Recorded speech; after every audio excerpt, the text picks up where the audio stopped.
ಇಷ್ಟು ನೀತಿ ಕಥೆಗಳನ್ನು, ಮಹಾಭಾರತ, ರಾಮಾಯಣ, ಪಂಚತಂತ್ರ ಕಥೆಗಳನ್ನ ಹೇಳುವಷ್ಟು ಪುರ್ಸೊತ್ತಿರೋದಿಲ್ಲ. ದಯವಿಟ್ಟು ಇಲ್ಲೇ ನೆರೆದಿರುವಂತಹ ಹಿರಿಯರು, ಪೋಷಕರು ಯಾರು ಬೇಜಾರು ಮಾಡ್ಕೊಳ್ಬೇಡಿ. ಯಾಕಂತ ಹೇಳಿದ್ರೆ ಈಗಿನ ಕಾಲ ಸ್ಥಿತಿ ಹಾಗಿದೆ.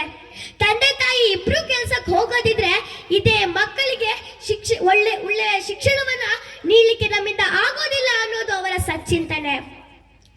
ನಮ್ಮ ಮಕ್ಕಳು ಒಳ್ಳೆಯ ವಿದ್ಯಾವಂತರಾಗಬೇಕು, ಒಳ್ಳೆಯ ಉದ್ಯೋಗವಂತರಾಗಬೇಕು, ಮುಂದಕ್ಕೆ ಡಾಕ್ಟರ್, ಇಂಜಿನಿಯರ್ ಆಗಬೇಕು, ಒಟ್ಟಿನಲ್ಲಿ ಅವರ ಭವಿಷ್ಯ ಚೆನ್ನಾಗಿರ್ಬೇಕು ಅನ್ನೋದು ಪ್ರತಿಯೊಬ್ಬ ತಂದೆ ತಾಯಿಯ ಆಸೆ ಪಡ್ತಾರೆ. ಅದು ಸಹಜ, ಅದು ತಪ್ಪಲ್ಲ.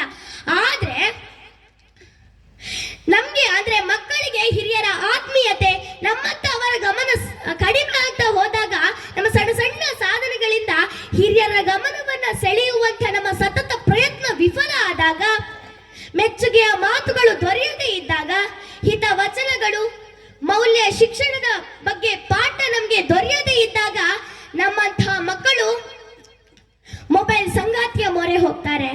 ಅಲ್ಲಿ ನಮಗೆ ಕಾಲ ಕಳೆಯಲಿಕ್ಕೋಸ್ಕರ ವಾಟ್ಸಪ್ಪು, ಫೇಸ್ಬುಕ್ಕು, ಇನ್ಸ್ಟಾಗ್ರಾಮು ಹೀಗೆ ನೂರಾರು ಆಯ್ಕೆಗಳಿರ್ತವೆ.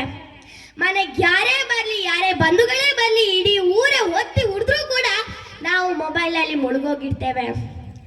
ಈಗ ಸ್ವಲ್ಪ ಯೋಚನೆ ಮಾಡೋಣ. ಈಗ ಸಂಸ್ಕೃತಿ ನಮ್ಮದು ಎಲ್ಲಿ ಹೋಗಿದೆ? ನಾವೀಗ ಎತ್ತ ಕಡೆ ಸಾಕ್ತಾ ಇದ್ದೇವೆ. ಈಗ ಸ್ವಲ್ಪ ಹೊತ್ತು ಯೋಚನೆ ಮಾಡೋಣ. ಮೊಬೈಲ್ ಅನ್ನ ಶೈಕ್ಷಣಿಕ ವಿಚಾರಗಳಲ್ಲಿ ಮಾತ್ರ ಬಳಸಬೇಕೇ ಹೊರತು ಅದರ ದಾಸರಾಗಬಾರ್ದು. ಶಿಕ್ಷಣದ ಕರ್ತವ್ಯ ಕೇವಲ ಓದು, ಬರಹ, ಗಣಿತ ಜ್ಞಾನ ಕಲಿಸುವುದಷ್ಟೇ ಅಲ್ಲ, ಒಂದು ಸುಂದರವಾದಂತಹ ಸಂಸ್ಕಾರವನ್ನು ಕಲಿಸಬೇಕು. ಅದುವೇ ನಿಜವಾದ ಶಿಕ್ಷಣ. ಅಂತಹ ಶಿಕ್ಷಣ ಇಂದಿನ ಪೀಳಿಗೆವರಾದ ನಮಗೆ ಸದಾ ದೊರಕಲಿ.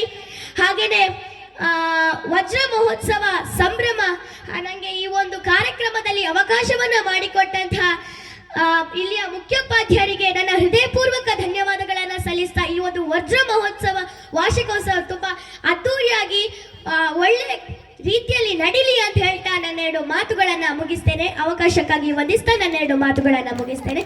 ಜೈ ಹಿಂದ್, ಜೈ ಕರ್ನಾಟಕ ಮಾತೆ. ಧನ್ಯವಾದ.